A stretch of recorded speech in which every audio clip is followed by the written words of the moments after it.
next topic is all about the determination of integrating factors. So, ang general equation ng differential equation ay alam naman natin na mxy dx plus nxy dy is equal to 0.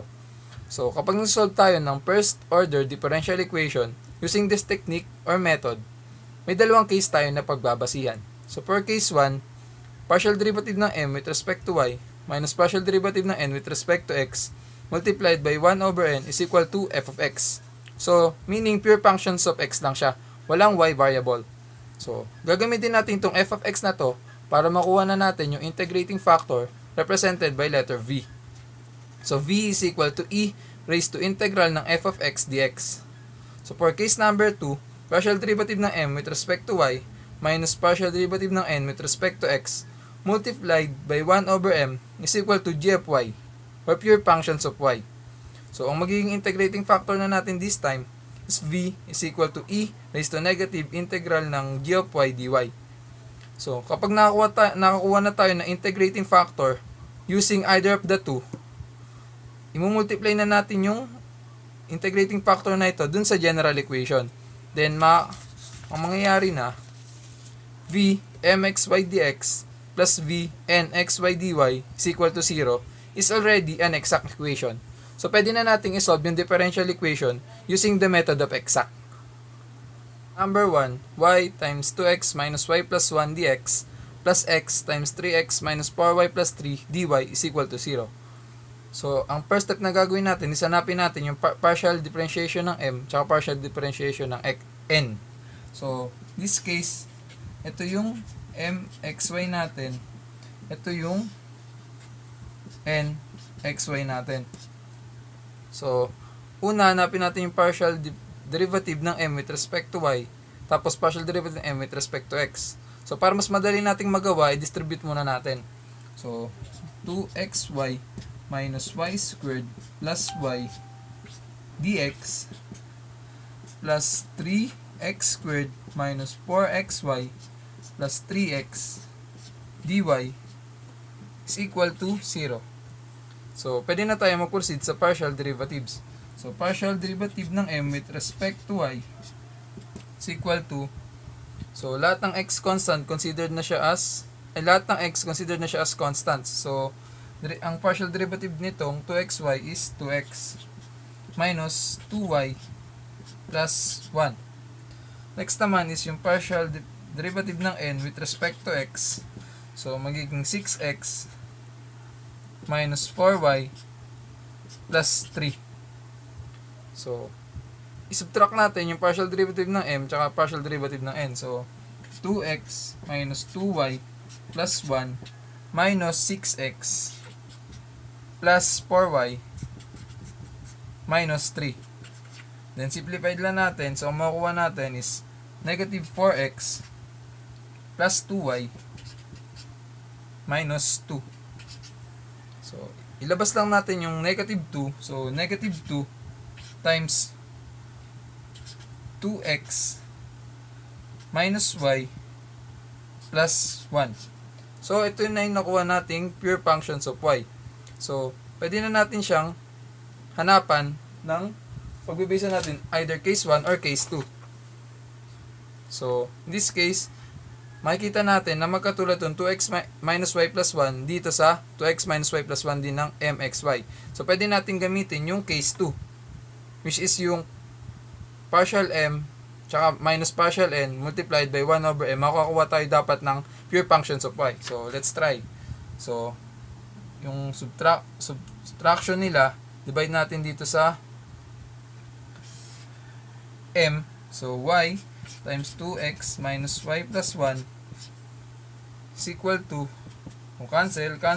So, nakakuha na tayo ng pure functions of y. So, case 2 yung ginamit natin. So, pag kinuha na natin yung integrating factor, gagamitin na natin itong v is equal to e raised to negative g of y dy. So, pag solve ng integrating factor, so, integrating factor natin is equal to e raised to negative integration ng negative 2 over y. So, magiging positive na siya. So, magiging e raised to integration ng 2 over y dy. So, may dy ito.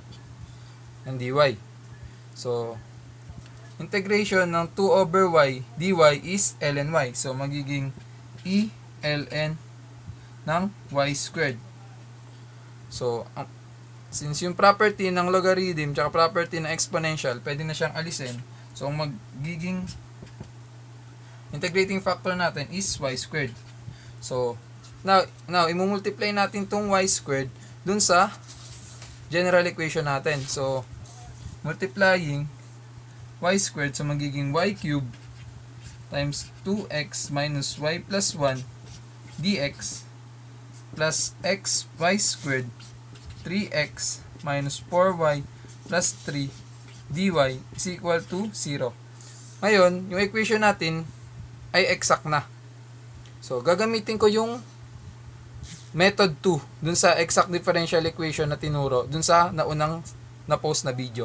So, solving using method 2. So, pwede natin silang i-integrate na considered y ay constant. So, lahat ng may x dito, eliminated na.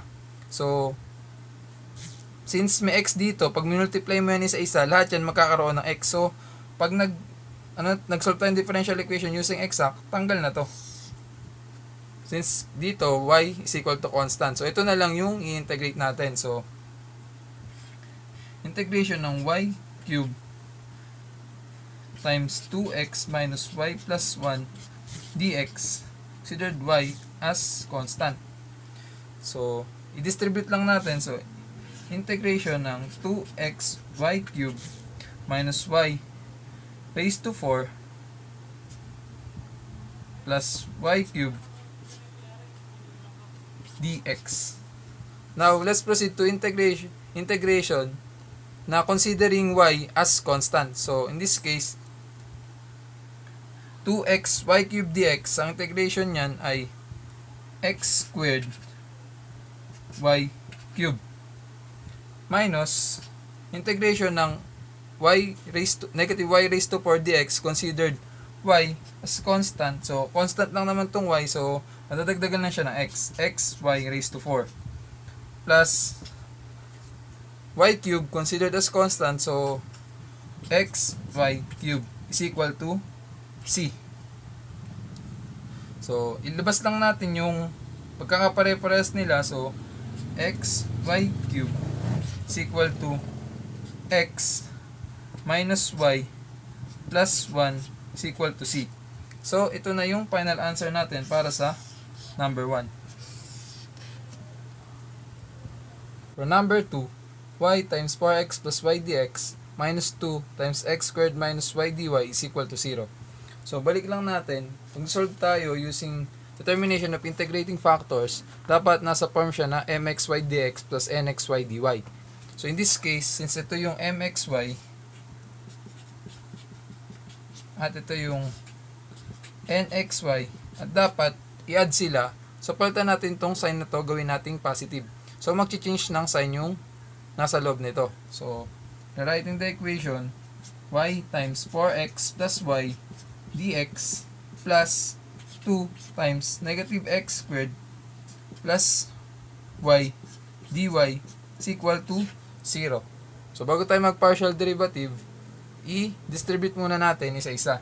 So, 4xy plus y squared dx plus negative 2x squared plus 2y dy is equal to 0.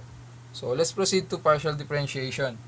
So, partial derivative ng m with respect to y is equal to 4xy is just 4x, y squared is 2y. So, partial derivative ng n with respect to x. So, lahat ng y considered as constant. So, dito, di natin ma-zero yung partial differentiation ng 2y. So, ang may partial differentiation lang tayo is yung negative 2x squared. So, negative 4x. Then, i-subtract natin yung partial derivative ng m tsaka partial derivative ng n.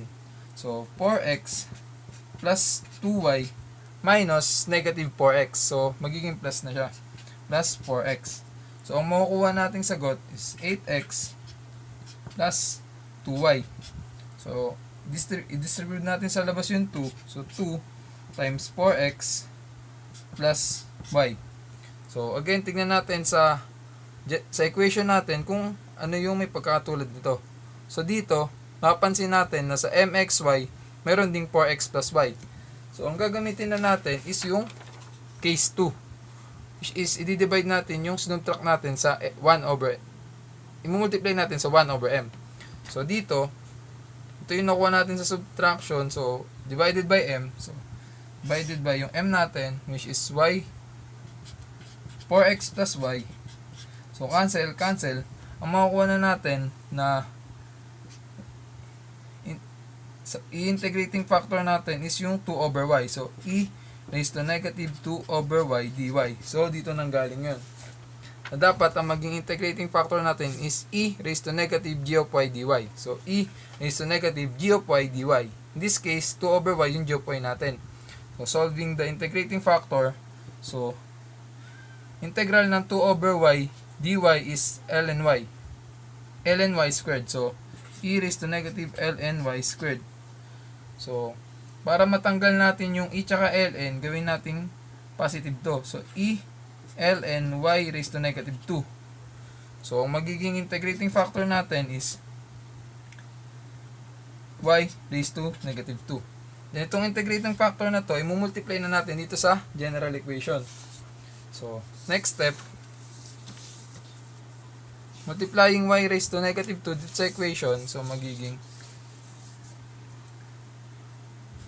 1 over y times 4x plus y dx minus 2 over y squared times x squared minus y dy is equal to 0.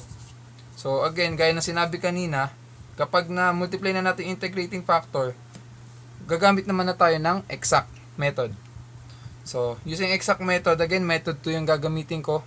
So, integration nila, consider x as constant. So, lahat ng may y dito, eliminate na, or equal na siya sa 0.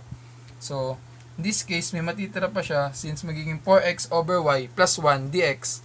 Yung 4x over y, automatic 0 na, may natirang 1, so dx na lang. So, dx minus integral ng 2 over y squared times x squared minus y dy is equal to 0. Considered x as constant. So, integration. Solving the integral, so, derivative ng, integral ng dx is x. So, i-distribute natin para di tayo malito. So, 2x squared over y squared minus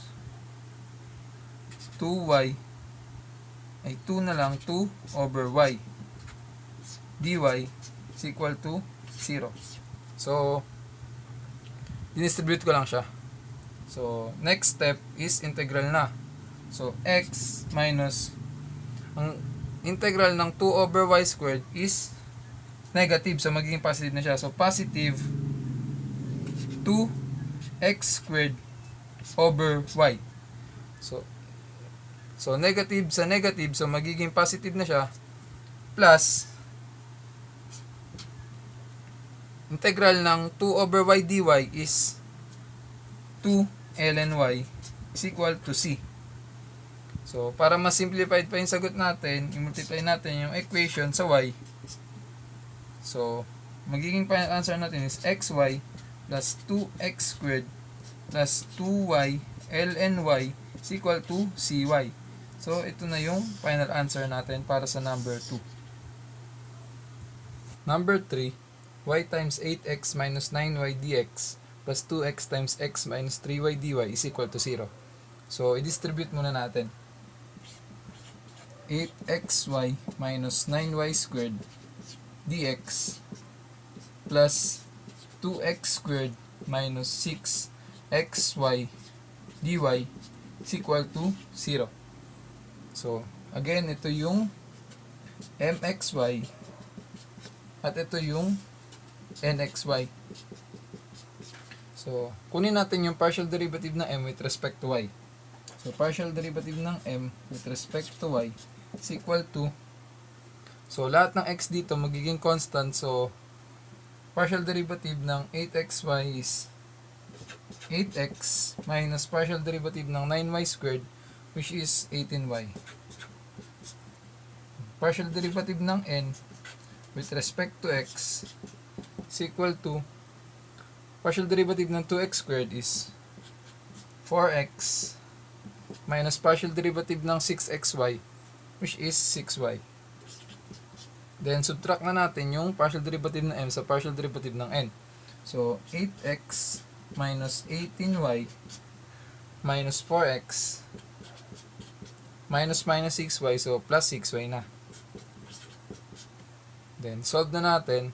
So, 8x minus 4x is 4x. So, negative 18y plus 6y is negative 12y. Then, labas natin yung 4. So, distribute natin yung 4 sa labas. So, magiging x minus 3y. So, again, check natin yung equation. Hanapin natin yung relationship nitong 4 times x minus 3y. So, makikita natin na dito sa nxy natin, which is yung ito rin, may x minus 3y siya. So, pwede nating i-divide itong equation sa n. So, again, balik tayo dito. Kapag yung equation, dinivide natin sa 1 over n, case 1 yun. So, ang gagamitin nating integrating factor is v is equal to e raised to integral ng f of x dx. So, solving for f of x, so, divide natin to sa n. So, 2x times x minus 3y. So, makakancel to. So, 4 over 2x. So, solving for integrating factor, so v is equal to e integral ng f of x dx. So, e raised to, so 4 over 2 magiging 2 over x na lang. So, 2 over x dx. So, integral ng 2 over x is just ln x. So, e raised to ln x squared. So, property, so, ang integrating factor natin is x squared. So, itong integrating factor natin, i-multiply natin dun sa general equation natin. So, in this case, multiply natin yung x squared. So, magiging equation na natin ay x squared y times 8x minus 9y dx plus x squared, so magiging 2x cubed times x minus 3y dy is equal to 0. Ngayon, exact equation na yung differential equation na ito. So, ang gagawin natin next is isolve na natin siya using yung exact method. So, again, gagamitin ko yung method 2, letting y as constant. So, lahat ng may x dito sa equation na to will be eliminated or equal to 0. So, since may x cube dito, kapag multiply mo yun isa-isa, lahat yan makakaroon ng x. So, automatic, tanggal na tong part na equation na ito. So, ito na lang yung matitira. Integration ng x squared y times 8x minus 9y dx. Letting y as constant. So, i-rewrite lang natin. So, ang matira is x squared y times 8x minus 9y dx, y as constant. So, distribute natin integration ng 8x cubed y minus 9x squared y squared dx, y as constant. So, ngayon, solve na natin yung integration na to. So, integral ng 8x cubed y. So, i-integrate natin siya with respect to x, letting y as constant. So, 8x raised to 4y over 4 minus 9x cubed y squared over 3 is equal to c. So, simplify pa natin yung sagot. So, magiging 2x raised to 4y minus 3x cubed y squared is equal to c. So, ang final answer natin, ilabas lang natin yung kakapare-pares nila, yung common sa terms na to. So, parehas silang may x cubed y. So, ang final answer is x cubed y 2x minus y 3y is equal to C. So, ito yung final answer para sa number 3. Number 4, y times 2x minus y plus 1 dx plus x times 3x minus 4y plus 3 dy is equal to 0. So, ito yung mxy natin at ito yung nxy natin. So, i-distribute natin siya. So, 2xy minus y squared plus y dx plus 3x squared minus 4xy plus 3x dy is equal to 0. So, let's start na dun sa pagkuha ng partial derivative. So, partial derivative ng m with respect to y is equal to 2x minus 2y plus 1. Then, ang partial derivative ng n with respect to x is equal to 6x minus 4y plus 3. Then, subtract na natin yung partial derivative ng m tsaka partial derivative ng n. So, 2x minus 2y plus 1 minus 6x plus 4y minus 3. So, solve natin. So, 2x minus 6x is negative 4x. Negative 2y plus 4y is positive 2y. And 1 minus 3 is negative 2. Then, i-distribute natin yung negative 2 sa labas. So, negative 2, 2x minus y plus 1. So, again, i-check natin yung equation kung ano yung may relationship sila. So, dito, 2x minus y plus 1, meron din ito dun sa m, which is 2x minus y plus 1. So, gagamitin natin is yung case number 2, which is kukunin natin yung g of y, tapos yung integrating factor natin is e raised to negative integral ng g of y dy. So, i-divide natin to dun sa y times 2x minus y plus 1. So, y times 2x minus y plus 1. So, cancel. So, ang matitira is negative 2 over y. Now, solving for integrating factor, v is equal to e raised to negative integral ng negative 2 over y dy.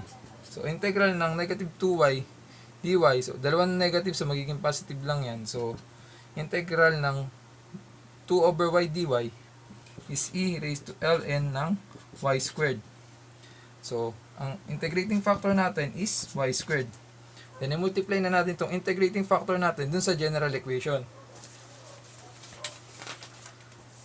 Now, ang magiging equation na natin is y cubed times 2x minus y plus 1 dx plus xy squared times 3x minus 4y plus 3 dy is equal to 0. So, again, solve na natin yung differential equation using exact method. So, in this case, gagamitin ko ulit yung method 2, letting y as constant. So, lahat ng may x dito, may eliminate or equal to 0. So, in this case, since may x to, kapag multiply mo isa-isa yan, lahat yan magkakaroon ng x. So, cancel na to. So, dito na lang tayo solve. So, integral ng 2x y cubed minus y raised to 4 plus y cubed dx, letting y as constant. So, solving this equation, so, ito equals 0 yan. Integral. So, integral ng 2xy cubed, letting y as constant, is x squared y cubed minus integral ng y raised to 4 is xy raised to 4 plus integral ng y cubed is xy cubed is equal to c. Then, ilabas na natin yung may common sila. So, lahat sila is may xy cubed. So, times x minus y plus 1 is equal to c. So, ito na yung final answer natin para sa number 4. xy cubed times x minus y plus 1 is equal to c.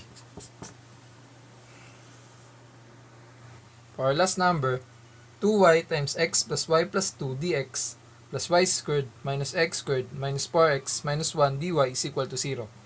So, ito yung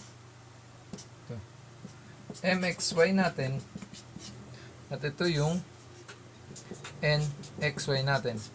So, i-distribute lang natin itong sa m para mas madali makapag-partial differentiate. So, 2xy plus 2y squared plus 4y dx plus y squared minus x squared minus 4x minus 1 dy is equal to 0. So, partial derivative ng m with respect to y is equal to 2x plus 4y plus 4. So, ang partial derivative ng n with respect to x is equal to, so, partial derivative ng y squared is 0 since y is considered as constant. So, dito na tayo sa negative x squared. So, negative 2x, negative 4, then, itong sa negative 1, 0 na yan. So, isutrok na natin yung partial m tsaka partial n. So, 2x plus 4y plus 4. So, minus 2x, so magiging positive, plus 2x, ganun din sa negative 4, so plus 4. So, add na natin, so 2x plus 2x, 4x, plus 4y, plus 8. Ilabas lang natin yung 4. So, 4 times x plus y plus 2. So, next step, tingin na tayo dun sa general equation natin. Hanapin natin yung may katulad dito sa 4 times x plus y plus 2. So, mapapansin natin yung mxy ay may may x plus y plus 2. So, check natin dito sa case natin kung ano yung pwede natin gamitin. In this case, gamit natin yung case 2 uli. Since, di-divide natin siya sa 1 over m. Tapos, makakuha tayong g of y. So, ang magiging integrating factor natin is e raised to negative integral ng g of y dy. So, in this case, i-divide na natin yung m. So, divided by m, 2y times x plus y plus 2. So, cancel na itong x plus y plus 2. Cancel na itong x plus y plus 2. So, ang natira na lang is, mas simplify pa is 2 over y.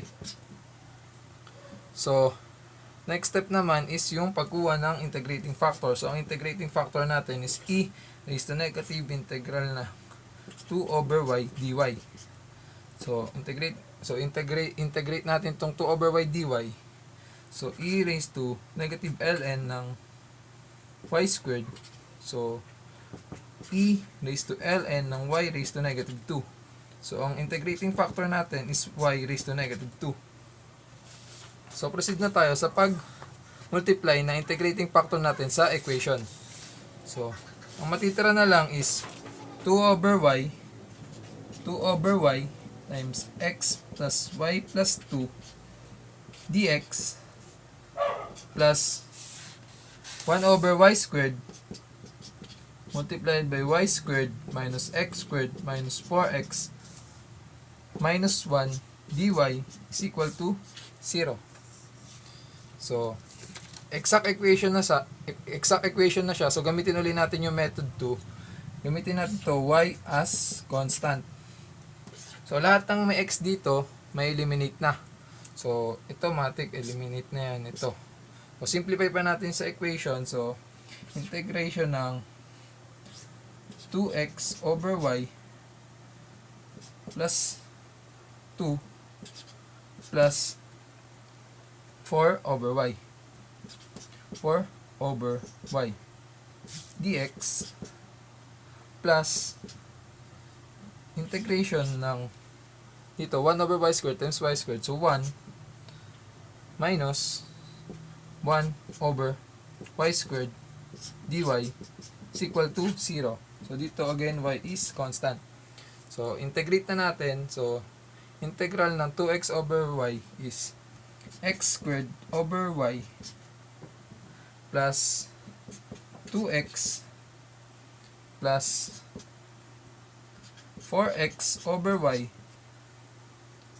So, dito naman, derivative ng 1, ay integral ng 1, so, dy, so, y, ang integral ng 1 over y squared dy is positive 1 over y. So, plus 1 over y is equal to c. So, i-multiply natin yung equation sa y. So, ang final answer is x squared plus 2xy plus 4x plus y squared plus 1 is equal to cy. So, ito na yung final answer natin para sa number 5.